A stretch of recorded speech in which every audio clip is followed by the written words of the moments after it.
To Chaitanya institute of police.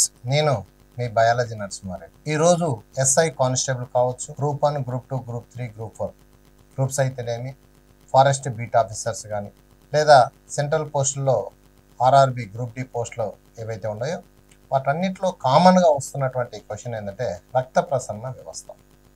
జనరల్గా రక్త ప్రసరణ వ్యవస్థ నుంచి ప్రతి ఎగ్జామ్లో కూడా ఒక క్వశ్చన్ ఎరగడం జరుగుతుంది. ముందుగా రక్త ప్రసరణ వ్యవస్థ గురించి, అందులో బ్లడ్ గ్రూప్స్ గురించి చూద్దాం. ముందుగా రక్త ప్రసరణ వ్యవస్థను కనుగొన్నది ఎవరు అంటే విలియం హార్వే. మరి రక్తం రక్తనాళాల గుండా ప్రయాణిస్తుంది అని నిరూపించినటువంటి వ్యక్తి ఎవరు అంటే మార్షల్లో మాల్పహి. గతంలో అడిగిన బిట్టు రక్తం రక్తనాళాల గుండా ప్రయాణిస్తుందని నిరూపించలేకపోయిన వ్యక్తి ఎవరు? William Harvey. ఆయన అన్నాడు, ఈయన నిరూపించాడు. అదే మాదిరిగా ఇక్కడ బ్లడ్ గ్రూప్స్ని కనుక్కున్నది ఎవరు, లేదా ఫాదర్ ఆఫ్ బ్లడ్ గ్రూప్స్ అని ఎవరిని అంటారు? Karl Landsteiner. ఈ ల్యాండ్ స్టీనర్ని ఫాదర్ ఆఫ్ బ్లడ్ గ్రూప్స్ అంటారు. మరి బ్లడ్ గ్రూప్స్కి సంబంధించి ఆయన ఈ బ్లడ్ గ్రూప్స్ ఉన్నాయని ఎలా కనుక్కున్నాడు? మొదట్లో అందరి రక్తం ఒకే మాదిరిగా ఉంది కదా అని చెప్పి ఒకరి రక్తం ఒకరికి ఎక్కించేవారు. ఆ సందర్భంలో కొంతమంది వ్యక్తుల్లో రక్తం గడ్డగట్టడం గమనించాడు. మరి ఎందుకు ఇలా రక్తం గడ్డగడుతుంది? అలా వేరు వేరు వ్యక్తుల మధ్య రక్త మార్పిడి చేసినప్పుడు సరిపడని వ్యక్తుల మధ్య రక్తం గడ్డ కట్టడాన్ని గుచ్ఛకరణం లేదా అగ్లూటినేషన్ అంటాం. మరి ఏ విధంగా ఎందుకు అలా గడ్డ కట్టిందని చెప్పి అతను గడ్డ కట్టిన వ్యక్తుల యొక్క రక్తాన్ని తీసుకొని పరిశీలిస్తున్నాడు. అతను పరిశీలించే క్రమంలో ముందుగా ఆర్బీసీ ఏదైతే ఉందో ఆ ఆర్బీసీని పరిశీలించాడు. రక్త వర్గాలకు సంబంధించి ఆర్బీసీ. ఈ ఆర్బీసీ మెంబ్రెయిన్ పైన ఇద్దరు వ్యక్తుల రక్తం గడ్డ కట్టింది కాబట్టి మొదటి వ్యక్తి రక్తాన్ని పరిశీలిస్తే అతని ఆర్బీసీ మెంబ్రెయిన్ పైన ఒక ఫ్యాక్టర్ని గమనించాడు. ఆ ఫ్యాక్టర్ త్రిభుజాకారంలో ఉంది. అక్కడ త్రిభుజం ఉంది అని చెప్పట్లేదు, మనకు అర్థం కావడం కొరకు నేను ఆ విధంగా వేస్తున్నాను. ఆ త్రిభుజాకార నిర్మాణం కరెక్ట్. అతని రక్త కణాలు తీసేస్తే మిగిలినటువంటి లిక్విడ్ని బ్లడ్ ప్లాస్మా అంటాం. ఆ ప్లాస్మాలో ఒక ఫ్యాక్టర్ని గమనించాడు, అది నక్షత్రాకారంలో ఉంది. ఇది మొదటి వ్యక్తి. మరి రెండో వ్యక్తి గడ్డ కట్టింది కాబట్టి అతని రక్తాన్ని తీసుకున్నాడు. సేమ్ అదే మాదిరిగా అతని యొక్క ఆర్బీసీని కనుక తీసుకుంటే అతని ఆర్బీసీ మెంబ్రెయిన్ పైన కూడా ఒక ఫ్యాక్టర్ని గమనించాడు, కాకపోతే దీనికి భిన్నంగా ఉంది. మీకు అర్థం కావడం కొరకు అక్కడ నక్షత్రాకార రూపాన్ని వేస్తున్నాడు.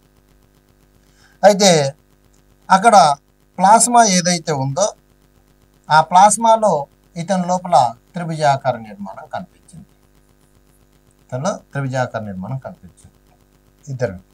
ఇంకొక వ్యక్తికి రక్తం గడ్డ కట్టింది. మరి అతని యొక్క రక్తాన్ని తీసుకొని పరిశీలిస్తే అతని యొక్క ఆర్బీసీ మెంబ్రెయిన్ పైన ఫ్యాక్టర్లను గమనించడానికి పోతే ఏ ఫ్యాక్టర్లు కనపడలేదు. అలా ఎలాంటి ఫ్యాక్టర్లు లేవు కాబట్టి దానికి 0 అని పేరు పెట్టాడు. ఇలాంటి ఫ్యాక్టర్లు లేవు కాబట్టి 0 అన్నాడు. దాన్నే మనం ఓ గ్రూప్ అంటున్నాం, 0. మరి అతని రక్తంలోని ప్లాస్మాను పరిశీలిస్తే ఆ ప్లాస్మా లోపల 2 ఫ్యాక్టర్లు గమనించాడు. అది త్రిభుజము, నక్షత్రం 2 కనిపించాయి. ఇలా అతను ఎక్కడ కనిపించిన వారందరి యొక్క రక్త నమూనాలను తీసుకొని పరిశీలిస్తే వాళ్ళందరిలో కూడా కామన్గా కనిపించినటువంటి గ్రూపులు 3 అని డిసైడ్ చేయాలి. ఒకటి ఇలా 3 గ్రూపులు వచ్చినాయి. ఆ 3 గ్రూపులకు పేర్లు పెట్టడం జరిగింది. మొదటి వ్యక్తి ఎవరైతే ఉన్నాడో అతని యొక్క ఆర్బీసీ మెంబ్రెయిన్ పైన త్రిభుజం ఉంది కాబట్టి దానికి పేరు పెట్టాడు ఏ అని. రెండో వ్యక్తిలో ఏదైతే ఉందో దానికి బి అని పేరు పెట్టాడు. ఇక మూడో వ్యక్తులు ఎలాంటి ఫ్యాక్టర్ లేవు కాబట్టి దాన్ని 0 అన్నారు. ఈ ఎర్ర రక్త కణాల త్వచాల పైన ఉండేటటువంటి ఫ్యాక్టర్లను ఏమన్నంటే యాంటీజెన్ అన్నాడు. ప్రతిజనకము లేదా యాంటీజెన్ అన్నాడు. మరి బ్లడ్ ప్లాస్మాలో ఉండే ఫ్యాక్టర్ని యాంటీబాడీస్, ప్రతిరక్షకము అన్నాడు. Antigen, antibody. ఈ విధంగా 3 గ్రూపులన్నీ డిసైడ్ చేశాడు. ఆ ఫ్యాక్టర్ని ఇక్కడ చూడవచ్చు. ఏ గ్రూప్లో యాంటీజెన్ ఏ ఉంది, ఇక్కడ యాంటీబాడీ బి ఉంది. రెండో వ్యక్తిలో యాంటీజెన్ బి ఉంది, యాంటీబాడీ ఏ ఉంది. ఇక మొదట్లో ఆయన కనుక్కున్నప్పుడు ఈ గ్రూప్ కనుక్కోలేదు. 4వ గ్రూప్ దీంట్లో ఎలాంటి ప్రతిజనకాలు యాంటీజెన్స్ లేవు కాబట్టి దాన్ని 0 అన్నాడు. కానీ 2 యాంటీబాడీస్ దానిలో కనపడ్డాయి. ఈ విధంగా మీకు అర్థం కావడం కొరకు ఈ విధంగా వేసినాడు. అలా ప్రపంచవ్యాప్తంగా 3 గ్రూపులు ఉన్నాయని డిసైడ్ చేశారు. ఎవరు? కారల్ ల్యాండ్స్టీనర్. కాబట్టి అతన్ని ఫాదర్ ఆఫ్ బ్లడ్ గ్రూప్స్ అని కూడా అనొచ్చు. మరి ఇతను కనుక్కున్నటువంటి సంవత్సరం ఏదంటే 1900 సంవత్సరంలో ఈ గ్రూపులను కనుక్కున్నాడు. ఆ తర్వాత ఈ గ్రూపులను మనం ఈ విధంగా వేసుకుందాం. ప్రతిజనకము యాంటీజెన్, ప్రతిరక్షకము యాంటీబాడీ. ఇదేమో గ్రూపు. మరి మొదటి వ్యక్తిలో ప్రతిజనకం ఏముందంటే ఏ ఉంది, ప్రతిరక్షకం ఏముందంటే బి ఉంది. రెండవ వ్యక్తిలో ప్రతిజనకం బి ఉంది, ప్రతిరక్షకం అనేది ఏ ఉంది. ఇక్కడ ఏ ఉన్నప్పుడు దీన్ని ప్రతిరక్షకం బి అన్నాడు, ప్రతిజనకం బి అయితే ప్రతిరక్షకం ఏ అన్నాడు. ఇతని లోపల 2 ఉన్నాయి కాబట్టి ఏబి ఉన్నాయని డిసైడ్ చేశాడు. అంటే ఇవేమో ప్రతిజనకాలు, ఇవేమో ప్రతిరక్షకాలు. కాబట్టి మొదటి వ్యక్తిలో ప్రతిజనకం ఏముంది? ప్రతిరక్షకం బి. రెండో వ్యక్తిలో ప్రతిజనకం బి ఉంది, ప్రతిరక్షకం ఏ. మరి మూడో వ్యక్తిలో ఎలాంటి ఫ్యాక్టర్లు కనిపించలేదు కాబట్టి ప్రతిజనకాలు 0 అన్నాడు. కానీ ప్రతిరక్షకాలు మాత్రం ఉన్నాయి, ఏ బి. ఈ విధంగా 3 గ్రూపులు ఉన్నాయని చెప్పారు. ఆ తర్వాత 1902లో గతంలో అడిగిన బిట్టు స్టెర్లీ మరియు డికాస్టెల్లా, స్టెర్లీ మరియు డికాస్టెల్లా అనే 2 శాస్త్రవేత్తలు మరికొంతమంది వ్యక్తులు ల్యాండ్స్టీనర్ చెప్పినట్టుగా రక్త మార్పిడి చేస్తూ వెళ్తే మళ్ళీ గడ్డ కట్టడం గమనించాడు. మరి గడ్డ కట్టింది కాబట్టి సేమ్ ఆయన ఏ విధంగా అయితే పరిశోధన చేశాడో వీళ్ళు కూడా అతన్ని గడ్డ కట్టినటువంటి వ్యక్తి రక్తాన్ని తీసుకొని ఆర్బీసీని తీసుకున్నట్లయితే ఆ ఆర్బీసీ పైన అతనికి త్రిభుజము మరియు నక్షత్రం 2 కనిపించే ఫ్యాక్టర్స్. అంటే ఏ ఫ్యాక్టర్ ఉంది మరియు బి ఫ్యాక్టర్ 2 కనిపించాయి కాబట్టి దానికే పేరు పెట్టాడు ఏబి అని. కానీ అతని లోపల యాంటీబాడీస్ కనుక చూస్తే, ప్రతిరక్షకాలు చూస్తే లేవు. కాబట్టి ప్రతిజనకాలు ఏబి ఉన్నాయి, ప్రతిరక్షకాలు లేవు. కాబట్టి 2 ఫ్యాక్టర్లు ఒకటే దాంట్లో గమనించాడు కాబట్టి ఏలోని ఫ్యాక్టర్, బిలోని ఫ్యాక్టర్ దానికే పేరు పెట్టాడు ఏబి గ్రూప్ అని. ఎవరు? స్టెర్లీ మరియు డికాస్టెల్లా. ఇది గతంలో అడిగినటువంటి బిట్టు. రక్త వర్గాలు ఎన్ని రకాలు? సాధారణంగా రక్త వర్గాలు ఎన్ని రకాలు అంటే 4. ల్యాండ్స్టీనర్ కనుక్కున్న రక్త వర్గాలు ఎన్ని అంటే 3 రాయాలి. మరి ఏబి గ్రూప్ను కనుక్కున్నది ఎవరు అంటే స్టెర్లీ మరియు డికాస్టెల్లా అనే శాస్త్రవేత్తలు ఏబి గ్రూప్ను కనుక్కున్నారు. దీంట్లో ప్రతిజనకాలు ఏమున్నాయి అంటే ఏ, బి అనే ప్రతిజనకాలు ఉన్నాయి, కానీ ప్రతిరక్షకాలు లేవు. ఇంకా దీని ఆధారంగా ప్రతిజనకాలు ఏవైతే ఉన్నాయో ఆ ప్రతిజనకాల్ని గ్రూప్గా డిసైడ్ చేశారు. అందుకొరకే ప్రతిజనకం గ్రూప్, ప్రతిజనకం ఏదైతే ఉందో అదే గ్రూప్గా డిసైడ్ అయ్యారు. ప్రతిజనకం ఏముంది కాబట్టి అది ఏ గ్రూప్ అని, బి ఉంది కాబట్టి దాన్ని బి గ్రూప్ అని, ఏబి ఉంది కాబట్టి ఏబి అని, ఇక్కడ లేవు కాబట్టి 0 అన్నారు. ఈ విధంగా రక్త వర్గాలను ప్రతిజనకాలను బేస్ చేసుకొని వర్గీకరించారు. గతంలో అడిగినటువంటి బిట్టు రక్త వర్గాలను దేని ఆధారంగా వర్గీకరించారు అంటే ప్రతిజనకాల ఆధారంగా. మరి ప్రతిజనకాలు లేని గ్రూప్ ఏంటిది అంటే ఓ. మరి ప్రతిరక్షకాలు లేని గ్రూప్ ఏంటిదంటే ఏబి. ఏబిలో ప్రతిరక్షకాలు లేవు. చాలా మందికి ఇక్కడ ఒక కన్ఫ్యూజన్ ఉంది. సార్ ప్రతిరక్షకాలు అంటే ఇమ్యూనిటీ పవర్ని పెంచుతాయి కదా, మరి ఏబి గ్రూప్లో ప్రతిరక్షకాలు లేకపోతే, యాంటీబాడీస్ లేకపోతే మరి ఏ విధంగా వాళ్ళు సర్వైవ్ అవుతారని అడుగుతారు. గుర్తుపెట్టుకోండి, ప్రతిజనకం ప్రతిరక్షకం అనేది రక్త వర్గాలకు సంబంధించిన ఫ్యాక్టర్స్ వేరే, అదే మాదిరిగా వ్యాధులకు సంబంధించిన ప్రతిజనకాలు ప్రతిరక్షకాలు వేరే. సూక్ష్మజీవులు మన శరీరం లోపలికి వచ్చి వ్యాధులను కలగజేస్తాయి కాబట్టి వాటిని యాంటీజెన్ లేదా ప్రతిజనకాలు అంటారు. వాటిని ఎదిరించడానికి కొరకు మన శరీరంలో ఉండే వైట్ బ్లడ్ సెల్స్, తెల్ల రక్త కణాలు వాటిపై దాడి చేస్తాయి కాబట్టి వాటిని ప్రతిరక్షకాలు అంటాం. ఈ అందరిలో కూడా ప్రతిజనకాలు అంటే సూక్ష్మజీవులు, ప్రతిరక్షకాలు అంటే తెల్ల రక్త కణాలు అందరిలో ఉంటాయి. కన్ఫ్యూజ్ కావద్దండి. ప్రతిజనకాలు అంటే సూక్ష్మజీవులు, ప్రతిరక్షకాలు లేదా యాంటీబాడీస్ అంటే వైట్ బ్లడ్ సెల్స్ అందరిలో ఉంటాయి. మరి ఇక్కడ క్వశ్చన్ ఏంటిదంటే ప్రతిజనకాలు లేని గ్రూప్ ఏంటంటే రక్త వర్గాలకు సంబంధించిన ప్రతిజనకం లేని గ్రూప్ ఏది అంటే 0 అన్న దాన్ని మనం ఓ అంటున్నాం. రక్త వర్గాలకు సంబంధించి ప్రతిరక్షకాలు లేని గ్రూప్ ఏంటంటే ఏబి. దీంట్లో ప్రతిరక్షకాలు ఏ ప్రతిరక్షకాలు? రక్త వర్గాలకు సంబంధించిన యాంటీబాడీస్ ఉండవు. ఇక్కడ కన్ఫ్యూజ్ కావద్దండి. అందరిలో కూడా తెల్ల రక్త కణాలు ఉంటాయి కాబట్టి అవే యాంటీబాడీస్ వ్యాధులకు సంబంధించి. కానీ రక్త వర్గాలకు సంబంధించి ప్రతిరక్షకాలు లేని గ్రూప్ ఏబి, ప్రతిజనకాలు లేని గ్రూప్ ఏంటంటే ఓ. ఈ విధంగా 4 రకాల రక్త వర్గాలంటే గుర్తించారు. ఇది ఫస్ట్. మరి దీని తర్వాత ఎవరి రక్తాన్ని ఎవరికి ఇవ్వాలి అనేది ఒక సమస్య. ఇప్పుడు ఎవరికి రక్తాన్ని ఇవ్వాలి అనేది ఒక సమస్య. ముందుగా ఈ 4 గ్రూపులు ఎవరికి ఇస్తారో చూద్దాం. ఇక్కడ చూసినట్లయితే A group, B group, AB group, O group అని 4 గ్రూపులు ఉన్నాయి. ఇంకా పాజిటివ్ నెగిటివ్ రాలేదు. వీళ్ళు గ్రహీతలు. మరి ఎవరెవరు తీసుకోవచ్చు అంటే అందరూ తీసుకోవచ్చు. 4 గ్రూపులు ఇవ్వచ్చు, 4 గ్రూపులు తీసుకోవచ్చు. కాబట్టి వీళ్ళేమో గ్రహీతలు, వీళ్ళేమో దాతలు. మరి ఎవరికి ఇవ్వాలి అనేది ఒక సమస్య. రక్త వర్గాలను ప్రతిజనకాల ఆధారంగా వర్గీకరించారు. ప్రతిజనకాలు లేని గ్రూపు ఓ, ప్రతిరక్షకాలు లేని గ్రూపు ఏబి. కాబట్టి యూనివర్సల్ డోనార్ ఓ, యూనివర్సల్ రిసీవర్ ఏబి.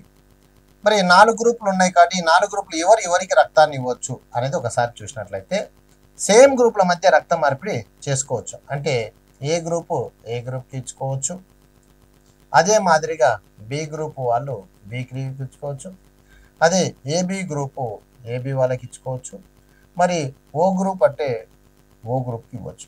ఇది ఒక కండిషన్, సేమ్ గ్రూపుల మధ్య రక్త మార్పిడి చేసుకోవచ్చు. మొదటి కండిషన్. రెండవ కండిషన్, ప్రతిరక్షకాలు లేని గ్రూప్ ఏంటంటే ఏబి. ఇది అన్ని గ్రూపుల నుంచి రక్తాన్ని తీసుకుంటుంది కాబట్టి దీన్ని యూనివర్సల్ రిసిపియెంట్ అంటారు. అంటే ఇక్కడ దాతలు ఉన్నారు, ఇక్కడ గ్రహీతలు ఉన్నారు. వీళ్ళు ఇస్తే వీళ్ళు తీసుకుంటారు. ముందుగా ఏ గ్రూప్ ఇచ్చింది అనుకోండి తీసుకుంటుంది, అదే మాదిరి బి ఇచ్చిందంటే తీసుకుంటుంది, ఓ ఇస్తే తీసుకుంటుంది. ఇది ఎందుకు తీసుకున్నది అంటే ఇట్లా యాంటీబాడీస్ ప్రతిరక్షకాలు లేవు కాబట్టి ఇది అందరి నుంచి తీసుకున్నది కాబట్టి ఇది విశ్వగ్రహీత.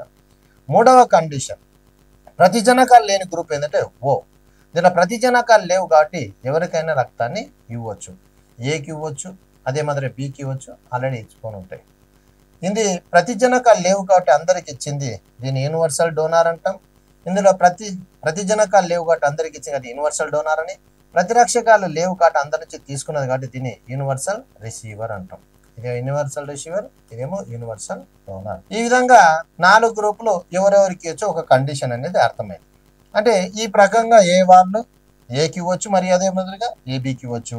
బి వాళ్ళు బికి ఇవ్వచ్చు, అదే మాదిరిగా ఏబికి ఇవ్వచ్చు. ఏబికి మాత్రమే ఇస్తుంది, ఓ అందరికి ఇస్తుంది. కానీ ఇక్కడ చూడండి, ఓ అందరికి ఇస్తుంది, అదే మాదిరిగా ఏబికి మాత్రమే ఇస్తుంది. కానీ ఏబి అందరి నుంచి తీసుకుంటుంది, కానీ ఓ మాత్రం ఓ నుండి మాత్రమే తీసుకుంటుంది. అంటే దీన్ని ఎలా పోల్చంటే కర్ణుని లాంటోడు కవచకుండలాలతో సహా అందరికి ఇచ్చేస్తాడు. ఎవరు? ఓ అందరికి ఇస్తాడు. తనకు కావాలంటే ఇంకొక కర్ణుడే వచ్చి ఇవ్వాలి, అలా ఇస్తేనే తీసుకుంటుంది. ఇది ఓ. ఇది రిసీవర్ ఆశ, అందరిది నాకే కావాలని అంటుంది, అందరిది నాకే కావాలంటుంది. కానీ పిసినారి లాంటిది, అందరిది నాకే కావాలంటుంది ఆ గ్రూప్. కానీ ఇవ్వాల్సి వస్తే మళ్ళీ ఎవరికి ఇస్తుంది? ఇంకొక పిసినారికే ఇస్తుంది. అనగా ఇది మనకు అర్థం కావడం కొరకు చెప్తున్నాను. ఇది యూనివర్సల్ డోనర్, అందరికి ఇస్తుంది కానీ ఒకరి నుంచే తీసుకుంటుంది. ఇది అందరి నుంచి తీసుకుంటుంది కానీ ఒకరికి మాత్రమే ఇస్తుంది. ఈ విధంగా 4 గ్రూపులు ఎవరికి ఇవ్వచ్చు అనేది చూసుకున్నాం. దీని తర్వాత ఈ కండిషన్ ప్రకారం పోతే మళ్ళీ రక్తం గడ్డ కట్టడం అనేది జరిగింది. ఆ సందర్భంలో వీనర్ అనే శాస్త్రవేత్త రీసస్ మకాక్ అనే కోతి లోపల రక్తం గడ్డ కట్టిన తర్వాత పైన తేలిన ద్రవాన్ని సిరం అంటాం. ఆ సిరంలో రక్త వర్గాలకు సంబంధించి RH ఫ్యాక్టర్ని అతను కనుక్కున్నాడు. ఈ RH ఫ్యాక్టరు ఆర్బీసీ మెంబ్రెయిన్ పైన ఉంటే దాన్ని పాజిటివ్ అని, లేకపోతే దాన్ని నెగిటివ్ అన్నాడు. ఫలితంగా 4 గ్రూపులు కాస్త 8 గ్రూపులు అయినాయి. ఇప్పుడు ఎవరికి వచ్చో ఒకసారి తెలుసుకుందాం. మరి వీనర్ అనే శాస్త్రవేత్త రీసస్ మకాక్ కోతి లోపల ఈ RH ఫ్యాక్టర్ని కనుక్కున్నాడు. ఎవరు? వీనర్. దీని ఆధారంగా ఆర్బీసీ మెంబ్రెయిన్ పైన ఆ ఫ్యాక్టర్ కనుక ఉంటే వాటిని ఆర్హెచ్ పాజిటివ్ అని, లేకపోతే ఆర్హెచ్ నెగిటివ్ అన్నాడు. ఫలితంగా 4 గ్రూపులు కాస్త 8 గ్రూపులు అయిపోయినాయి.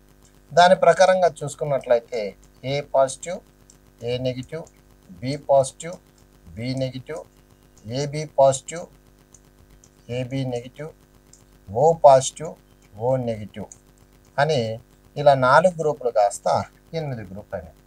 ఇప్పుడు ఈ అడ్డు వరుసలో ఉండే వాళ్ళందరూ కూడా డోనర్స్ అంటే ఇచ్చేవాళ్ళు. మరి పై వైపు ఉండే వాళ్ళందరూ కూడా గ్రహీతలు తీసుకునేవాళ్ళు. ఇప్పుడు ఎవరికి ఇవ్వచ్చు అనేది ఒక సమస్య. ఇక్కడ చూసుకోండి, ఇంతకుముందు కండిషన్ ఏదైతే ఉందో ఆ కండిషన్ ప్రకారం నేను రాస్తూ వెళ్తా. ఏ గ్రూప్ ఏకి ఇస్తుంది, ఏబికి ఇస్తుంది. బి గ్రూప్ బికి ఇస్తుంది, ఏబికి ఇస్తుంది. ఏబి వాళ్ళు ఏబికి మాత్రమే ఇస్తారు, ఓ మాత్రం అందరికీ ఇస్తుంది. ఈ కండిషన్ ప్రకారం నేను ఫిలప్ చేస్తూ వెళ్తా. ఒకసారి చూడండి, ఇది అయిపోయినాక ఒక కండిషన్ వస్తుంది, అది మనం చెప్పగలిగితే చాలు. ఏ పాజిటివ్, ఏ ఎవరికి ఇస్తుంది, ఏబి. ఏ పాజిటివ్ ఎవరికి ఇస్తుంది అంటే ఏ పాజిటివ్ మరియు ఏబి పాజిటివ్కి ఇస్తుంది. అదే ఏ నెగిటివ్ ఎవరికి ఇస్తుందంటే ఏ positive, A negative, AB positive మరియు ఏబి నెగిటివ్కి ఇస్తుంది. చూడండి, బి పాజిటివ్, బి ఎవరికి ఇస్తుంది, బి ఏబి. మరి బి పాజిటివ్ ఎవరికి ఇస్తుంది, బి పాజిటివ్ మరియు ఏబి పాజిటివ్కి ఇస్తుంది. అదే బి నెగిటివ్ కనుక చూస్తే బి పాజిటివ్ మరియు బి నెగిటివ్, ఏబి పాజిటివ్ మరియు ఏబి నెగిటివ్కి ఇస్తుంది. ఇక ఏబి పాజిటివ్ మనం చెప్పుకున్నాం, ఏబి పాజిటివ్ ఏబి పాజిటివ్కి మాత్రమే ఇస్తుంది. అదే ఏబి నెగిటివ్ అయితే ఏబి పాజిటివ్ మరియు ఏబి నెగిటివ్ ఇద్దరికి ఇస్తుంది. మరి ఓ పాజిటివ్ మీకు చెప్పాలి, ఓ పాజిటివ్ ఎవరికి ఇస్తుంది, అన్ని పాజిటివ్లకు ఇస్తుంది. A positive, B positive, AB positive, O positive. కానీ ఓ నెగిటివ్ ఇస్తుంది అంటే పాజిటివ్ మరియు నెగిటివ్ ఇద్దరికి ఇస్తుంది. A positive, A negative, B positive, B negative, AB positive, AB negative, O positive, O negative. ఇలా 8 గ్రూపులకు ఇస్తుంది. కాబట్టి ఇది 8 గ్రూపులకు ఇస్తుంది కాబట్టి దీన్ని విశ్వదాత అంటాం. మరి ఇక్కడే క్వశ్చన్ చూడండి, 8 మందికి ఇస్తుంది కాబట్టి ఇది విశ్వదాత, డోనార్స్ కాబట్టి. మరి విశ్వగ్రహీత ఎవరు అని అడుగుతారు. విశ్వగ్రహీత ఎవరు, ఏబి అనేది గ్రహీత అన్నాం, ఏబి పాజిటివ్ విశ్వగ్రహీత అవుతుంది. మరి ఇక్కడ 8 మందికి ఇచ్చినట్లుగా చూపిస్తున్నాం కాబట్టి ఇది విశ్వదాత. మరి ఇది 8 మంది నుంచి తీసుకోవాలి కదా, 8 గ్రూపుల నుంచి తీసుకోవాలి కదా. మరి తీసుకోలేదు, ఒకదాని నుంచే తీసుకున్నట్లుగా మనం ఇక్కడ చూపిస్తున్నాం. మరి విశ్వగ్రహీత ఎలా అవుతుంది అంటే దాతను లెఫ్ట్ నుంచి రైట్కి చూడాలి, గ్రహీతను పై నుంచి కిందికి చూడాలి. ప్రతి గ్రూపులో కూడా ఎవరున్నారంటే ఏబి పాజిటివ్ ఉంది. ఆ కారణం చేతనే విశ్వగ్రహీత ఏబి పాజిటివ్. ఇట్లా చూసుకోవాలి.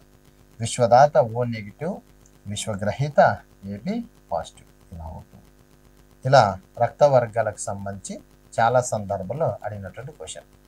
ఇది కనుక మనకు అర్థమైన తర్వాత పేరెంట్స్ తండ్రి గ్రూప్ ఏదైతే, తల్లి గ్రూప్ ఏదైతే, పిల్లలకి ఏ గ్రూప్ వస్తుంది అవి చాలా సందర్భాల్లో అడిగారు. దాంతోపాటు కలర్ బ్లైండ్నెస్ మరియు హీమోఫిలియా ఈ 2 రోగాలు ఏవైతే ఉన్నాయో ఇవి హెరిడిటీ పరంగా బ్లడ్ గ్రూప్స్కి సంబంధించి ఎక్స్ క్రోమోజోమ్, వై క్రోమోజోమ్ ఏవైతే ఉన్నాయో ఆ క్రోమోజోమ్ల పరంగా వచ్చేటటువంటి వ్యాధి హెరిడిటీ పరంగా కాబట్టి ఆ వ్యాధులు చాలా సందర్భాల్లో అడిగారు. పేరెంట్స్ గ్రూప్ ఏదైతే పిల్లలకి ఏదొస్తుందని అడిగారు. అదే మాదిరిగా కలర్ బ్లైండ్నెస్, హీమోఫిలియా రోగాలు కూడా పేరెంట్స్కు తల్లికి ఉంటే వస్తుందా, తండ్రికి ఉంటే వస్తుందా, ఏ విధంగా అనేది కూడా చాలా సందర్భాల్లో అడిగారు. అవి నెక్స్ట్ క్లాస్లో చూద్దాం. ఇక ఎంతో కాలంగా ఎదురు చూస్తున్నటువంటి నా ఓల్డ్ స్టూడెంట్స్ అయితేనేమి, CIP Chaitanya institute of police old students అయితేనేమి, ఎక్కడ ఉన్నా మీరందరూ కూడా ఫోన్లు చేసి, సార్ గతంలో అయితే మీరు ఎక్కడే ఇన్స్టిట్యూట్లో 2 రాష్ట్రాలు ఎక్కడైనా చెప్పేవాళ్ళు కాబట్టి మీ క్లాసులు మేము వినేవాళ్ళం. కానీ మీరు ఇన్స్టిట్యూట్ పెట్టినప్పటి నుంచి ఏ ఇన్స్టిట్యూట్కి రాకపోవడం వల్ల కొంత మాకు ఇబ్బందికరంగా ఉంది.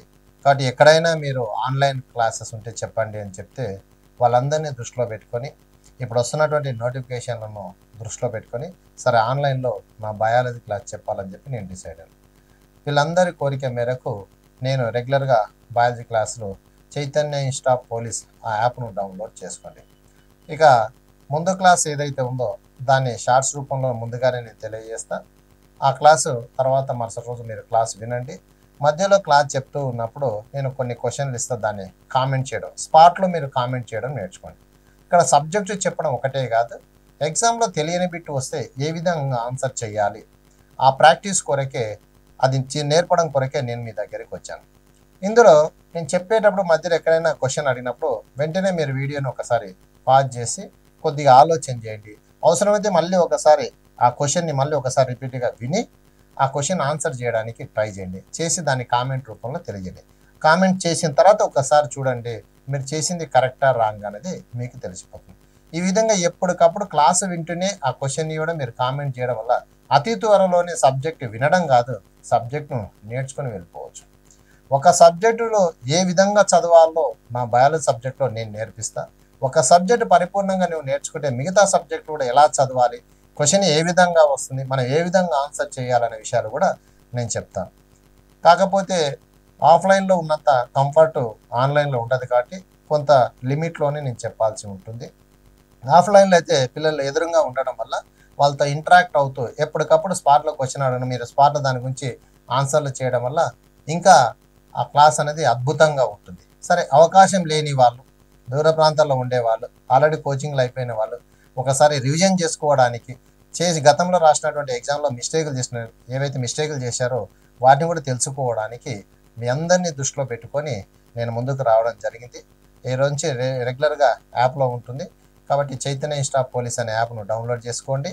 మీకు ఇది కనుక నచ్చితే, ఈ క్లాసెస్ను మీరు ఇంట్రెస్టింగ్గా ఉంటే, మీకు మంచి అనిపిస్తే, నేను సైన్స్ చెప్పడమే కాదు క్లాస్లోనే నేర్పిస్తూ, ఓన్లీ లైఫ్ సైన్స్ కాదు నేను చెప్పేది, జనరల్ సైన్స్, మన నిత్య జీవితంలో సైన్స్ యొక్క పాత్ర. రేపు నువ్వు డాక్టర్ కాకపోయినా నీ కుటుంబంలో ఏవైనా రోగాలు వచ్చినా ఆ రోగాలకు ఏ టెస్టులు ఎందుకు కొరకు చేస్తారు, చేసినప్పుడు ఏ ఏ పరికరాలు ఎందుకు వాడతారు, సర్జరీలు ఏ విధంగా చేస్తారు, ఏ భాగానికి చేస్తారు, దాని కొరకు ఏ టెస్టులు చేస్తారు, మీరు భయపడాల్సిన అవసరం లేదు. అవన్నీ ఎందుకు చేస్తారు, ఏ విధంగా చేస్తారు, ఎలా చేస్తారు, అవన్నీ కూడా నేను క్షుణ్ణంగా దాన్ని వివరిస్తూ వస్తా. ఇవి తెలియడం వల్ల ఎగ్జామ్లో మార్కులు వచ్చేటివి వస్తాయి, మీరు చేసేది చేస్తారు. అదొక్కటే కాదు, సైన్స్ నేర్చుకోవడం వల్ల రేపు నీ కుటుంబంలో ఏవైనా సమస్యలు వస్తే వాటిని నీవే సరిదిద్దే విధంగా, ఎలాంటి టెన్షన్లు పడకుండా ఆన్ ది స్పాట్లో ప్రథమ చికిత్స చేయడానికి కూడా నువ్వు రెడీ కావచ్చు. ప్రతి ఇంట్లో నా క్లాస్ కనుక వింటే ప్రతి ఒక్కడు ప్రథమ చికిత్సా కేంద్రం ఎలా అయితే అంటామో అలా ప్రతి ఒక్కరు కూడా ఒక ఆర్ఎంపీ పిఎంపీ డాక్టర్ లాగా తయారు కావచ్చు. మీరు మెడిసిన్లు ఏవి ఇవ్వాలని చెప్పను, కానీ అప్పటికప్పుడు ఏం చెయ్యొచ్చు ప్రథమ చికిత్స అనేది మాత్రం నేను నేర్పిస్తాను. కాబట్టి నా విన నమ్మకం ఉంచి ఎంతోమంది ఎన్నో రోజులుగా ఫోన్లు చేస్తూ అడుగుతుంటే వాళ్ళందరి కొరకు 2025 జనవరి 28 అనగా నిన్ననే మా ఇన్స్టిట్యూట్ 3rd కంప్లీట్ చేసుకొని 4th ఇయర్లోకి అడుగుపెట్టిన సందర్భంగా మీ అందరి కోరిక మేరకు ఈ విధంగా నేను డిసిషన్ తీసుకోవడం జరిగింది. కాబట్టి మీరు ఇప్పటి నుంచి యూట్యూబ్లో ఫాలో కండి. అదే మాదిరిగా మా యాప్ ఏదైతే ఉందో యాప్లో పెట్టేస్తాం, చైతన్య ఇన్స్టిట్యూట్ ఆఫ్ పోలీస్. కాబట్టి నచ్చిన వాళ్ళు సబ్స్క్రైబ్ చేసుకోండి, గంట సింబల్ నొక్కండి, ఎంకరేజ్మెంట్ కొరకు కామెంట్స్ కూడా చేయండి. Okay, thank you.